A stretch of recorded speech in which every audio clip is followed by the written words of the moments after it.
की, बोलो भारत माता की, भारतीय जनता पार्टी की, भारतीय जनता पार्टी की।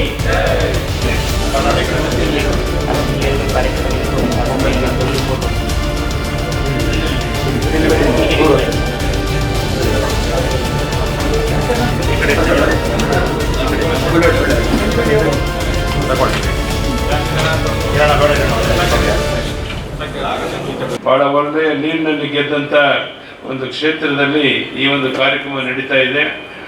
ಬಹಳ ಸುಂದರವಾದ ಒಂದು ಸ್ವಂತ ಕಟ್ಟಡವನ್ನು ತಾವು ಕಟ್ಟಿರುವಂಥದ್ದು ಅತ್ಯಂತ ಸ್ವಾಗತಾರ್ಹ ಸಂಗತಿ. ಅಪರೂಪದ ಒಂದು ಕಾರ್ಯಕ್ರಮದಲ್ಲಿ ನಾನು ಭಾಗವಹಿಸುವಂಥ ಅವಕಾಶವನ್ನು ತಾವೆಲ್ಲ ಮಾಡಿಕೊಟ್ಟಿದ್ದೀರ. ಆತ್ಮೀಯ ವೀಕ್ಷಕರೇ, ಭಾರತೀಯ ಜನತಾ ಪಾರ್ಟಿ ಸುಳ್ಯದಲ್ಲಿ ಭದ್ರವಾಗಿ ನೆಲೆಗೊಂಡು 4 ದಶಕಗಳೇ ಕಳೆದಿವೆ. ಆದರೆ BJP ಕಚೇರಿಗೆ ಸ್ವಂತ ನೆಲೆ ಈಗಷ್ಟೇ ದೊರಕಿದೆ. ಇಲ್ಲಿ ಪಕ್ಷ ಸಂಘಟನೆಯು ಕೂಡ ಭದ್ರವಾಗಿರುವಂಥ ಈ ಸುಳ್ಯದ ನೆಲದಲ್ಲಿ BJP ಇವತ್ತು ಎಲ್ಲ ಚುನಾವಣೆಗಳಲ್ಲಿ ಕೂಡ ಜಯಶಾಲಿಯಾಗುವ ಮೂಲಕ ಪಕ್ಷದಲ್ಲಿ ಪಾರಮ್ಯ ಮೆರೆದಿದೆ, ಪಕ್ಷ ಸಂಘಟನೆಯಲ್ಲಿ ಪಾರಮ್ಯವನ್ನು ಮೆರೆದಿದೆ. ಅಂತಹ BJPಗೆ ಈ ಸುಳ್ಯ ನಗರದಲ್ಲಿ ಒಂದು ಸುಸಜ್ಜಿತವಾದಂಥ ಮತ್ತು ಸ್ವಂತವಾದಂಥ ನೆಲೆ ಒದಗಿ ಬರ್ತಾ ಇದೆ. ಇದರ ಉದ್ಘಾಟನೆ ಇಂದು ಇಲ್ಲಿ ಆಗಲಿಕ್ಕಿದೆ. ರಾಜ್ಯದ ಮಾಜಿ ಮುಖ್ಯಮಂತ್ರಿಗಳು, BJPಯ ಮಾಜಿ ರಾಜ್ಯಾಧ್ಯಕ್ಷರು ಆಗಿರುವಂಥ BS ಯಡಿಯೂರಪ್ಪ ಅವರು ಇದರ ಉದ್ಘಾಟನೆಯನ್ನು ನೆರವೇರಿಸ್ತಾರೆ ಇನ್ನು ಕೆಲವೇ ಕ್ಷಣಗಳಲ್ಲಿ. ಅದಕ್ಕಾಗಿ ಅವರು ಆಗಮಿಸ್ತಾ ಇದ್ದಾರೆ. ತಾವು ಗಮನಿಸ್ತಾ ಇದ್ರಿ, ಇದಕ್ಕಾಗಿ ಎಲ್ಲ ಸಿದ್ಧಗಳು ಕೂಡ ನಡೆದಿದ್ದಾವೆ. BJPಯ ಇಲ್ಲಿಯ ಮಾಜಿ ಅಧ್ಯಕ್ಷರಾಗಿರುವಂಥ SN ಮನ್ಮಥ ಅವರಿದ್ದಾರೆ. ಅವರು ಕೂಡ ಪಕ್ಷವನ್ನು ಹಲವು ವರ್ಷಗಳ ಕಾಲ ಈ ಸುಳ್ಯದಲ್ಲಿ ಮುನ್ನಡೆಸಿದವರು. ಮನ್ಮಥಣ್ಣ, ನೀವು ಅಧ್ಯಕ್ಷರಾಗಿರುವಂಥ ಸಂದರ್ಭದಲ್ಲಿ ಎಲ್ಲಿತ್ತು ಈ ಪಕ್ಷದ ಕಚೇರಿ? ನಾವು 91ರ ಮೇಲೆ ನಾನು 10-12 ವರ್ಷಗಳ ಕಾಲ ಸುಳ್ಯ ವಿಧಾನಸಭಾ ಕ್ಷೇತ್ರದ ಭಾರತೀಯ ಜನತಾ ಪಾರ್ಟಿ ಅಧ್ಯಕ್ಷನಾಗಿ ಕೆಲಸ ಮಾಡಿದ್ದೇನೆ. ಮಾಡುವಂಥ ಸಂದರ್ಭದಲ್ಲಿ ನಮಗೆ ಶ್ರೇಯಸ್ ಕಾಂಪ್ಲೆಕ್ಸ್ನಲ್ಲಿ, ಕುರಿಂಜಿ ಬಾಗಿನಲ್ಲಿ, ಹಾಗೆ ಇಲ್ಲಿ ಚೆನ್ನಕೇಶವ ದೇವಸ್ಥಾನದ ಎದುರುಗಡೆ ಒಂದು ಕಟ್ಟಡದಲ್ಲಿ, ಜೊತೆಗೆ ಹಳೆ ಬಸ್ ಸ್ಟ್ಯಾಂಡ್ದ ಎದುರುಗಡೆ ಅಲ್ಲಿ ಕೂಡ ಸುಮಾರು 4 ಕಚೇರಿಗಳಲ್ಲಿ ನಾನು ಪಕ್ಷದ ಚಟುವಟಿಕೆಗಳನ್ನು ಮಾಡುವಂಥ ಸಂದರ್ಭದಲ್ಲಿ ನಾನು ಅಧ್ಯಕ್ಷನಾಗಿರುವಂಥ ಸಂದರ್ಭದಲ್ಲಿ ಇದ್ದೇನೆ. ಈಗ ಸ್ವಂತ ನೆಲೆ ಸಿಗ್ತಾ ಇದೆ, ಭಾಳ ಖುಷಿ ಆಗ್ತಾ ಇದೆ. ಇವತ್ತು ನಮ್ಮದೇ ಒಂದು ಸ್ವಂತ ಕಟ್ಟಡಕ್ಕೆ ನಾವು ಇವತ್ತು ಬಂದು ಪಾದಾರ್ಪಣೆ ಮಾಡ್ತೇವೆ ಅಂತೇಳಿ ಲೋಕಾರ್ಪಣೆ ಇವತ್ತುಗೊಳ್ತಾ ಇದೆ. ಭಾಳ ಸಂತೋಷವಾಗುತ್ತೆ. ಕಾರ್ಯಕರ್ತರಿಗೆ ಮತ್ತು ಹಿರಿಯರಿಗೆ ಪ್ರತಿಯೊಬ್ಬರಿಗೂ ಕೂಡ ಭಾಳ ಖುಷಿಯ ದಿವಸ ಅಂತ ನನಗೆ ಅನ್ನಿಸ್ತಾ ಇದೆ.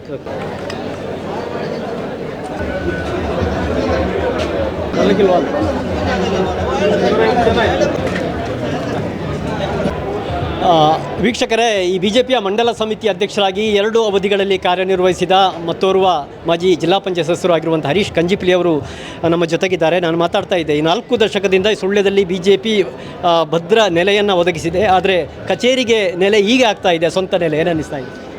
ಭಾಳ ಖುಷಿ ಆಗ್ತಾ ಇದೆ.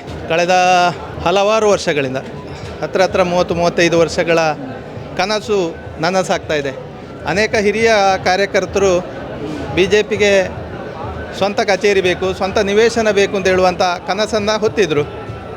ನಮಗೆ ಕನಸು ಸಾಮಾನ್ಯ ಒಂದು 8 ತಿಂಗಳ ಹಿಂದೆ ಆ ಕನಸು ನನಸಾಗುವಂಥ ಕೆಲಸ ಕಾರ್ಯಗಳಾಯಿತು.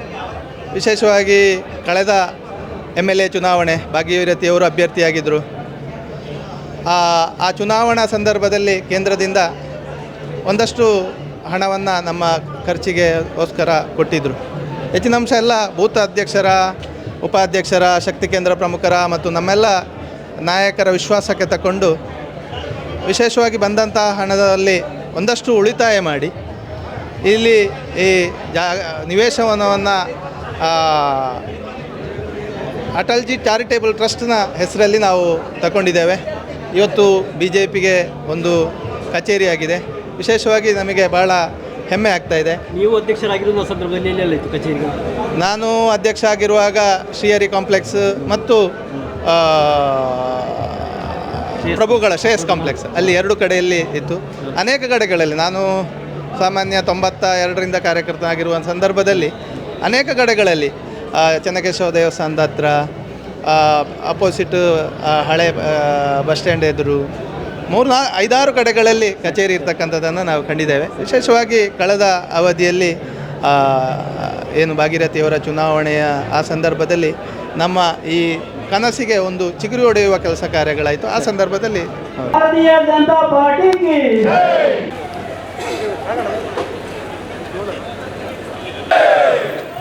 ಭಾರತ್ ಮಾತಾ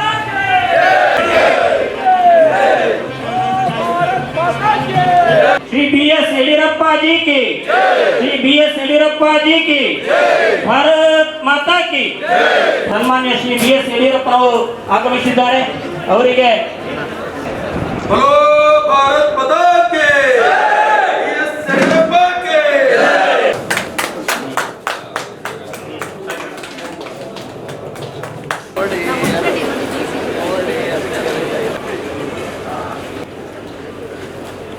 ಭಾರತೀಯ ಜನತಾ ಪಾರ್ಟಿಯನ್ನ ಕಟ್ಟಿ ಬೆಳೆಸಿ ಈ ಹಂತಕ್ಕೆ ತರುವಲ್ಲಿ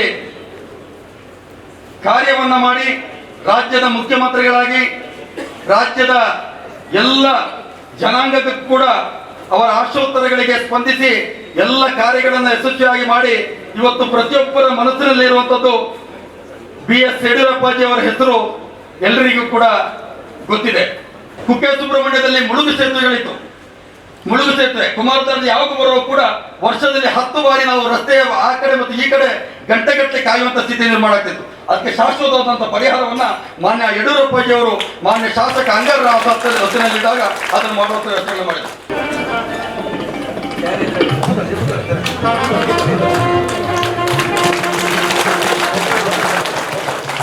बोलो भारत माता की, ಭಾರತೀಯ ಜನತಾ ಪಾರ್ಟಿ ಕಿ. ಇವತ್ತು ನಮ್ಮೆಲ್ಲ ನಾಯಕರ ಕೈಯಲ್ಲಿ ಹಿರಿಯ ನಾಯಕರು ಒಂದು ಸಂದರ್ಭದಲ್ಲಿ ಅವರು ಈ ಸುಳ್ಯಕ್ಕೆ ಬರುವಾಗ ನಮ್ಮ ಹಿರಿಯರೊಬ್ಬರು ಹೇಳಿದ್ರು, ವಸಂತ ನಡುಬೈಲವರು, ಅವರು ಹೋರಾಟದ ಭಾಷಣ ಮಾಡಲಿಕ್ಕೆ ಬರುವಾಗ ಅವರ ಅಂಗಿಗೆ ಸ್ಟಿಚ್ ಆಗಿತ್ತು. ಆ ಸಂದರ್ಭದಲ್ಲಿ ಬಂದು ಅವರು ಭಾಷಣ ಮಾಡಿ ಇಲ್ಲಿಯ ಜನರನ್ನು ಉರಿದುಂಬಿಸಿ ಇಲ್ಲಿಯ ರೈತರ ಜನನಾಯಕನಾಗಿ ಇಲ್ಲಿ ಪಕ್ಷ ಕಟ್ಟಲಿಕ್ಕೆ ಹೋರಾಟಕ್ಕೆ ಬಂದಂತ ದಿನ, ಆ ದಿನವನ್ನು ನೆನಪು ಮಾಡಿದ್ರು. ಅಂದಿನಿಂದ ಇಂದಿನವರೆಗೂ ಪಕ್ಷ ಮತ್ತು ಸಂಘಟನೆ ಜೊತೆಯಾಗಿ ಕೆಲಸ ಮಾಡಿ ಈ ಪಕ್ಷವನ್ನು ಇಷ್ಟು ತುಂಗಕ್ಕೆ ಏರ್ಲಿಕ್ಕೆ ಕಾರಣೀಭೂತರಾಗಿದ್ದಾರೆ. ಇವತ್ತು ಸುಳ್ಯದಲ್ಲಿ ನಾನು ಮೊನ್ನೆ 13 ತಿಂಗಳಾಯ್ತು ಶಾಸಕಿಯಾಗಿ ನನಗೊಂದು ಅವಕಾಶವನ್ನು ಪಕ್ಷದ ಹಿರಿಯರು ಮತ್ತು ಸಂಘಟನೆ ಹಿರಿಯರು ಕೊಟ್ಟು ಈ ಒಂದು ಮಹಿಳೆಯನ್ನು ಈ ಸುಳ್ಯ ವಿಧಾನಸಭಾ ಕ್ಷೇತ್ರ ಎಲ್ಲದಕ್ಕೂ ಮಾದರಿ. ಈ ಸಲ ದಕ್ಷಿಣ ಕನ್ನಡ ಜಿಲ್ಲೆಯಲ್ಲಿ ಕೂಡ ಒಂದು ಮಹಿಳೆಗೆ ಕೊಟ್ಟು ಮಾದರಿಯಾಗಿರುವಂತ ಕ್ಷೇತ್ರ.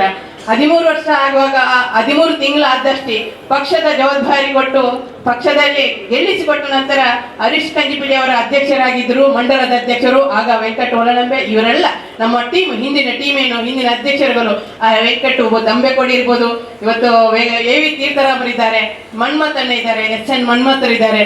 ಇವರೆಲ್ಲ ಒಟ್ಟಿನ ಟೋಳು. ಅಂದ್ರೆ ಒಬ್ಬ ಅಧ್ಯಕ್ಷ ಆದ ನಂತರ ಮತ್ತೆ ಅವನ ಕೆಲಸಕ್ಕೆ ಇರುವುದಿಲ್ಲ. ಆದರೆ ಇಲ್ಲಿ ಸುಳ್ಯದ ಇತಿಹಾಸದಲ್ಲಿ ಹಿಂದಿನ ಅಧ್ಯಕ್ಷರನ್ನು ಅನುಸರಿಸಿಕೊಂಡು ಮುಂದಿನ ಅಧ್ಯಕ್ಷ ಹೋಗಿ ಇವತ್ತು ಎಲ್ಲರೂ ಒಟ್ಟಿಗೆ ಒಂದು ಕ್ಷೇತ್ರದಲ್ಲಿ ನಮ್ಮ ಒಟ್ಟಿಗೆ ಇದ್ದಾರೆ ಅಂತ ಹೇಳಿದ್ರೆ ಅದು ಸುಳ್ಯದಲ್ಲಿ ಮಾತ್ರ ಇದು ಸಾಧ್ಯ ಅಂತ ನಾನು ಹೇಳಲಿಕ್ಕೆ ಇಷ್ಟಪಡ್ತಿದ್ದೇನೆ.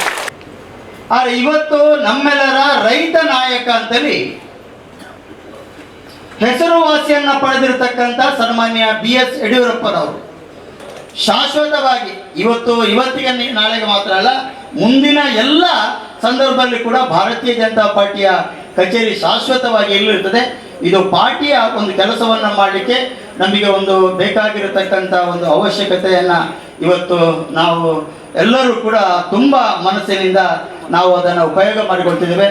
ಇದರ ಮೂಲಕ ನಾನು ಇಷ್ಟೇ ಹೇಳುವಂಥದ್ದು, ಭಾರತೀಯ ಜನತಾ ಪಾರ್ಟಿಯ ಸ್ವಂತ ಒಂದು ಕಟ್ಟಡವನ್ನು ಮಾಡಿ ಅದರ ಉದ್ಘಾಟನೆಯನ್ನು ನಾವೆಲ್ಲ ಒಟ್ಟಾಗಿ ಸೇರಿ ಮಾಡಿದ್ದೇವೆ. ಇಂಥ ಒಂದು ಸಂದರ್ಭದಲ್ಲಿ ಈ ಕಾರ್ಯಕ್ರಮವನ್ನು ಅಧ್ಯಕ್ಷತೆ ವಹಿಸಿರುವಂಥ ವೆಂಕಟ ಒಳ್ಳಂಬೆ ಅಧ್ಯಕ್ಷರು, ಮುಖ್ಯ ಅತಿಥಿಗಳಾಗಿ ಸತೀಶ್ ಕುಂಪಲ್ ಜಿಲ್ಲಾಧ್ಯಕ್ಷರು, ಕುಮಾರಿ ಭಾಗೀರಥಿ ಮುರಳಯ್ಯ ಶಾಸಕರು, ಎಸ್ ಅಂಗಾರ, ರವೀಂದ್ರ ಶೆಟ್ಟಿ, ಕಿಶೋರ್ ಬೊಟ್ಯಾಡಿ, ಯತೀಶ್ ಅರ್ವಾರ್, ಪ್ರೇಮಾನಂದ ಶೆಟ್ಟಿ, ಇತರ ಉಳಿದೆಲ್ಲ ಮುಖಂಡರು ಒಟ್ಟಾಗಿ ಸೇರಿ ಈ ಕಾರ್ಯಕ್ರಮವನ್ನು ಮಾಡಿದ್ದೇವೆ. ಇವತ್ತು ಶ್ಯಾಮಪ್ರಸಾದ್ ಮುಖರ್ಜಿಯವ್ರನ್ನ ನಾವೆಲ್ಲ ನೆನಪು ಮಾಡ್ಕೊಂಡಿದ್ದೇವೆ. ಏಕ್ ದೇಶ್ ಮೇ ದೋ ಪ್ರಧಾನ್, ದೋ ವಿಧಾನ್, ದೋ ನಿಶಾನ್, ನೈ ಚಲೆಂಗೆ ಅಂತೇಳಿ ಕಾಶ್ಮೀರಕ್ಕೆ ಹೋದಂಥವ್ರು ವಾಪಸ್ ಬರಲಿಲ್ಲ ಅಂತ ನಿಮಗೆಲ್ಲ ಗೊತ್ತಿರುವಂಥ ಸಂಗತಿ. ಅಂತ ಮಹಾನ್ ವ್ಯಕ್ತಿಯ ಒಂದು ನೇತೃತ್ವದ ಒಂದು ಪಕ್ಷ ನಮ್ಮದು. ಇವತ್ತು ದೀನ್ ದಯಾಳ್ ಉಪಾಧ್ಯಾಯರನ್ನ, ಅಟಲ್ ಬಿಹಾರಿ ವಾಜಪೇಯಿ ಅಂತ ಹಿರಿಯರನ್ನ ನೆನಪು ಮಾಡ್ಕೊಳ್ಬೇಕಾದಂಥ ಒಂದು ಸಂದರ್ಭ. ಒಂದು ಕಡೆ ನಾನು ಹೆಚ್ಚು ಮಾತನಾಡೋದಿಲ್ಲ, ಅಂಗಾರವರು ಬಹಳ ಹೊತ್ತು ಮಾತಾಡಿದ್ದಾರೆ, ತುಂಬ ಹೆಚ್ಚು ಮಾತನಾಡುವಂಥ ಅಗತ್ಯ ಇಲ್ಲ. ಇವತ್ತು ಬರುವಂಥ ದಿವಸಗಳಲ್ಲಿ ಭಾರತೀಯ ಜನತಾ ಪಾರ್ಟಿ JDS ಹೊಂದಾಣಿಕೆಯನ್ನು ಮಾಡಿಕೊಂಡು ಚುನಾವಣೆಯನ್ನು ಎದುರಿಸಬೇಕು ಅಂತೇಳಿ ತೀರ್ಮಾನವನ್ನು ಮಾಡಿದ್ದೇವೆ. ಅದು ಗ್ರಾಮ ಪಂಚಾಯತ್ ಇರ್ಬೋದು, ತಾಲೂಕ್ ಪಂಚಾಯತ್ ಇರ್ಬೋದು, ಜಿಲ್ಲಾ ಪಂಚಾಯತ್ ಇರ್ಬೋದು, ಯಾವುದೇ ಚುನಾವಣೆ ಇರ್ಬೋದು, ನಾವು JDS ಹೊಂದಾಣಿಕೆ ಮಾಡ್ಕೊಂಡು ಹೋದಾಗ ಮಾತ್ರ ನಾವು ಈ ಭ್ರಷ್ಟ ಕಾಂಗ್ರೆಸ್ಸನ್ನು ಕಿತ್ತೋಗಲಿಕ್ಕೆ ಸಾಧ್ಯ ಇದೆ ಅನ್ನೋದನ್ನ ಅದಕ್ಕಾಗಿ ನಾವೆಲ್ಲ ಮೂರು ಒಟ್ಟಾಗಿ ಹೋದಾಗ ಮಾತ್ರ ಎಲ್ಲ ಕ್ಷೇತ್ರದಲ್ಲಿ ಮತ್ತೊಮ್ಮೆ ಒಂದು ಸಾಧನೆಯನ್ನು ಮಾಡೋಕ್ಕೆ ಸಾಧ್ಯ ಇದೆ ಅನ್ನೋ ಮಾತನ್ನು ಈ ಸಂದರ್ಭದಲ್ಲಿ ಹೇಳ್ತಾ, ಇವತ್ತು ಅಯೋಧ್ಯೆಯಲ್ಲಿ ನಮ್ಮೆಲ್ಲ ಕನಸು ನೆನಸಾಗಿದೆ.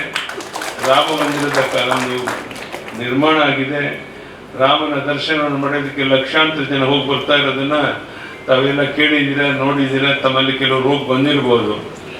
ಇವತ್ತು 3ನೇ ಬಾರಿಗೆ ನರೇಂದ್ರ ಮೋದಿಜಿಯವರು ಈ ದೇಶದ ಪ್ರಧಾನಿಯಾಗಿ ಇಡೀ ವಿಶ್ವವೇ ಅಚ್ಚರಿ ಪಡುವ ರೀತಿಯಲ್ಲಿ ದೇಶವನ್ನು ಮುನ್ನಡೆಯತ್ತ ತಗೊಂಡು ಹೋಗುವಂಥ, ದೇಶದ ಆರ್ಥಿಕ ಪರಿಸ್ಥಿತಿ ಜಗತ್ತಿನಲ್ಲೇ ಬೇರೆ ಎಲ್ಲ ದೇಶಗಳಿಗೆ ಹೋಲಿಕೆ ಮಾಡಿದ್ರೆ ಅತ್ಯಂತ ಆರ್ಥಿಕ ಸ್ಥಿತಿ ಸುಧಾರಣೆಯಾಗಿ ವಿಶ್ವವೇ ಮೆಚ್ಚೋ ರೀತಿಯಲ್ಲಿ ಭಾರತ ಮುಂದೆ ಹೆಜ್ಜೆ ಇಡ್ತಾ ಇದೆ. ಇಡೀ ವಿಶ್ವದ ನಾಯಕರು ಯಾವುದೇ ಒಂದು ಸಂದರ್ಭದಲ್ಲಿ ನರೇಂದ್ರ ಮೋದಿಜಿಯವರು ಏನು ಹೇಳ್ತಾರೆ ಅಂತ ಕಾದು ಕುಂತಿರೋದನ್ನ ತಾವೆಲ್ಲ ಗಮನಿಸ್ತಾ ಇದ್ದೀರಾ. ಅಂತ ಮಹಾನ್ ನಾಯಕನ ಒಂದು ನೇತೃತ್ವದಲ್ಲಿ ಪಕ್ಷವನ್ನು ಮುಂದೂಡ್ಕೊಂಡು ಹೋಗುವಂಥ ಪ್ರಯತ್ನ ನಾವು ನೀವೆಲ್ಲ ಸೇರಿ ಮಾಡಬೇಕಾಗಿದೆ. ಇವತ್ತು ಯಾವುದೋ ಒಂದು ಕಾರಣಕ್ಕಾಗಿ ಕರ್ನಾಟಕದಲ್ಲಿ ಮುನ್ನಡೆ ಆಗಿರಬಹುದು, ಆದರೆ ಲೋಕಸಭಾ ಚುನಾವಣೆಯಲ್ಲಿ ನಮ್ಮೆಲ್ಲರ ಶಕ್ತಿ ಮೀರಿ ನಾವು JDS ಸೇರಿ 19 ಕ್ಷೇತ್ರನ ಗೆದ್ದಿದ್ದೇವೆ. 1-2 ಕ್ಷೇತ್ರ ಸ್ವಲ್ಪ ಅಂತಂದ್ರೆ ನಾವು ಸೋತಿರ್ಬೋದು.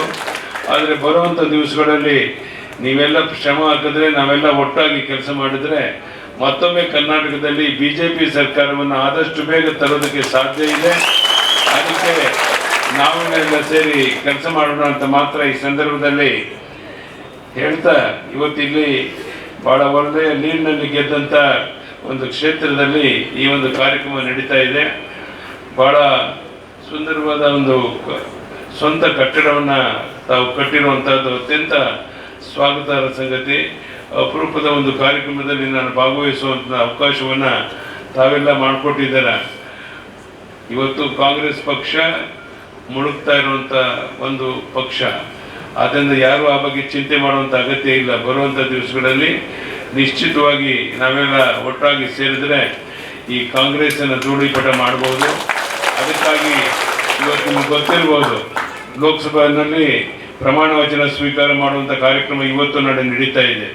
ನಮ್ಮ ರಾಜ್ಯದಿಂದಲೂ ಸಹ ನಮ್ಮ ಶಕ್ತಿ ಮೀರಿ ಪ್ರಯತ್ನ ಮಾಡಿ BJP JDS ಸೇರಿ 19 MP ಕಳಿಸ್ಕೊಟ್ಟಿರುವಂಥದ್ದು ಅತ್ಯಂತ ಸ್ವಾಗತಾರ್ಹ ಸಂತೋಷದ ಸಂಗತಿ. ಬರುವಂಥ ದಿನಗಳಲ್ಲಿ ನಾವು JDS ಸೇರಿ ಇನ್ನೂ ಹೆಚ್ಚಿನ ಒಂದು ಗೆಲುವನ್ನು ಸಾಧಿಸೋಣ ಅಂತ ಈ ಸಂದರ್ಭದಲ್ಲಿ ಹೇಳ್ತಾ, ಇವತ್ತು ವಿದ್ಯುತ್ ದರವನ್ನು ಜಾಸ್ತಿ ಮಾಡುವಂಥದ್ದು, ಸಾರಿಗೆ ದರವನ್ನು ಜಾಸ್ತಿ ಮಾಡುವಂಥದ್ದು, ಯಾವುದೇ ಸಾಮಾನ್ಯ ವ್ಯಕ್ತಿ ಗೌರವದಿಂದ ನೆಮ್ಮದಿಯಿಂದ ಬದುಕಲಿಕ್ಕೆ ಸಾಧ್ಯ ಇಲ್ಲಿರುವಂಥ ಒಂದು ಉಸಿರು ಕಟ್ಟುವಂಥ ಪರಿಸ್ಥಿತಿ ಬಂದಿರೋದನ್ನು ನೀವೆಲ್ಲ ನೋಡ್ತಾ ಇದ್ದೀರಾ. ಯಾರೋ ಒಂದು ಪುಕ್ಕಟ್ಟೆ ಒಂದು ಕಾರ್ಯಕ್ರಮಗಳನ್ನು ಕೊಡ್ತೇವೆ ಅಂತ ಹೇಳಿ ಇವತ್ತು ಆ ಭಾರವನ್ನು ಸಾಮಾನ್ಯ ಜನರ ಮೇಲೆ ಹೇರಿರುವಂಥ ಒಂದು ಕೆಲಸ ಏನು ಈ ಸರ್ಕಾರದಿಂದ ಆಗ್ತಾ ಇದೆ. ಅದಕ್ಕೆ ತಕ್ಕ ಪಾಠವನ್ನು ಕಲಿಸುವಂಥ ಕಾಲ ಬಹಳ ದೂರ ಇಲ್ಲ. ಅದಕ್ಕಾಗಿ ನಾವು ನೀವೆಲ್ಲ ಶ್ರಮಿಸಬೇಕು. ಬರುವಂಥ ತಾಲೂಕ್ ಪಂಚಾಯತಿ, ಜಿಲ್ಲಾ ಪಂಚಾಯತಿನಲ್ಲಿ JDS BJP ಒಟ್ಟಾಗಿ ಸೇರಿ ಈ ಚುನಾವಣೆ ಎದುರಿಸೋದ್ರ ಮೂಲಕ, ಕಾಂಗ್ರೆಸ್ಸಿನ ಮೂಲೆ ಗುಂಪು ಮಾಡೋದ್ರ ಮೂಲಕ ನಮ್ಮ ಒಂದು ಅಸ್ತಿತ್ವವನ್ನು ತೋರಿಸ್ಕೋಬೇಕು. ಅದಕ್ಕಾಗಿಯೇ ಇವತ್ತು ಕುಮಾರಸ್ವಾಮಿಯವರು ಕೇಂದ್ರದಲ್ಲಿ ಒಬ್ಬ ಒಳ್ಳೆಯ ಸಚಿವರಾಗಿರೋದ್ರಿಂದ ನಾವು ಅವರೆಲ್ಲ ಸೇರಿ ಒಟ್ಟಾಗಿ ಈ ಪಕ್ಷವನ್ನು ಬಲಪಡಿಸುವಂಥ ಕೆಲಸವನ್ನು ಮಾಡೋಣ ಅಂತ ಹೇಳ್ತಾ, ಇಲ್ಲಿರುವಂಥ ಅನೇಕ ಜ್ವಲಂತ ಸಮಸ್ಯೆಗಳ ಬಗ್ಗೆ ನನ್ನ ಗಮನವನ್ನು ತಂದಿದ್ದಾರೆ. ಸುಳ್ಯದಲ್ಲಿ ಕೈಗಾರಿಕಾ ಪ್ರದೇಶವನ್ನು ಗುರುತಿಸಿ ಕೃಷಿ ಆಧಾರಿತ ಕೈಗಾರಿಕೆಗಳ ಸ್ಥಾಪನೆ ಮೂಲಕ ಸ್ಥಳೀಯರಿಗೆ ಉದ್ಯೋಗ ಸಿಗಬೇಕು ಅನ್ನುವಂಥ ಮಾತನ್ನು ಹೇಳಿದ್ದಾರೆ. ನಾನು ಸಂಬಂಧಪಟ್ಟವ್ರ ಹತ್ರ ಮಾತನಾಡಿ ಇಲ್ಲೇನೇನು ಸಾಧ್ಯ ಇದೆಯದನ್ನು ಮಾಡೋಕ್ಕೆ ಎಲ್ಲ ಪ್ರಾಮಾಣಿಕ ಪ್ರಯತ್ನ ಮಾಡೋಣ ಅಂತ ಹೇಳ್ತಾ, ಮತ್ತೊಮ್ಮೆ ಸೇರಿದಂಥ ನಮ್ಮೆಲ್ಲ ಕಾರ್ಯಕರ್ತರ ಬಂಧು ಭಗಿನಿಯರಿಗೆ, ಮಾಧ್ಯಮದ ಸ್ನೇಹಿತರಿಗೆ, ವೇದಿಕೆ ಮೇಲಿನ ಮುಖಂಡರಿಗೆ ವಂದನೆ, ಅಭಿನಂದನೆ ಸಲ್ಲಿಸಿ ನನ್ನ ಮಾತನ್ನು ಮುಗಿಸ್ತೇನೆ. ಧನ್ಯವಾದಗಳು. ನಮಸ್ಕಾರ. ಭಾರತ್ ಮಾತಾ ಕಿ, ನರೇಂದ್ರ ಮೋದಿಜಿ ಅವರಿಗೆ ಭಾರತ್ ಮಾತಾ ಕಿ ಧನ್ಯವಾದಗಳು. ನಮಸ್ಕಾರ. ನಮ್ಮನ್ನು ಬಿಟ್ಟು ಅವರೆಲ್ಲರೂ ಕೂಡ ತೆರಳುತ್ತಾ ಇದ್ದಾರೆ. ನಾವೆಲ್ಲರೂ ಕೂಡ ಇಲ್ಲಿ ಉಪಸ್ಥಿತರಿರಬೇಕು. ಎಲ್ರಿಗೂ ಪೊಲೀಸ್ ಇಲಾಖೆಗೆ ಮತ್ತು ಬಂದಂತಹ ಎಲ್ಲ ಕಾರ್ಯಕರ್ತರಿಗೆ ಮತ್ತೊಮ್ಮೆ ಮಗದೊಮ್ಮೆ ಧನ್ಯವಾದಗಳು. ಎಲ್ಲರೂ ಕೂಡ ಸಿಹಿಯನ್ನ ತೆಗೆದುಕೊಂಡು ಹೋಗಬೇಕು ಅಂತೇಳಿ ವಿನಂತಿಯನ್ನು ಮಾಡ್ತಾ ಇದ್ದೇವೆ.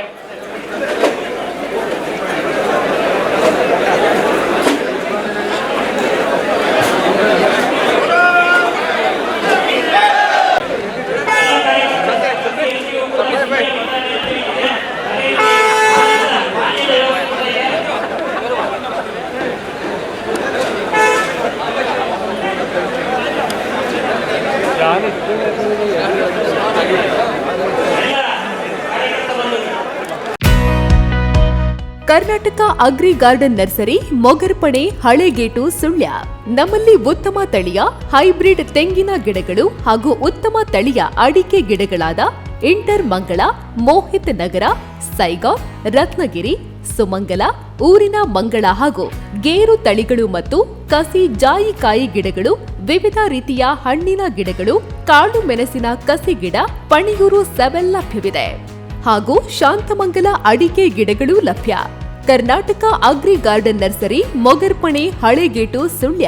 ಕಾಂಟ್ಯಾಕ್ಟ್ 9048865019.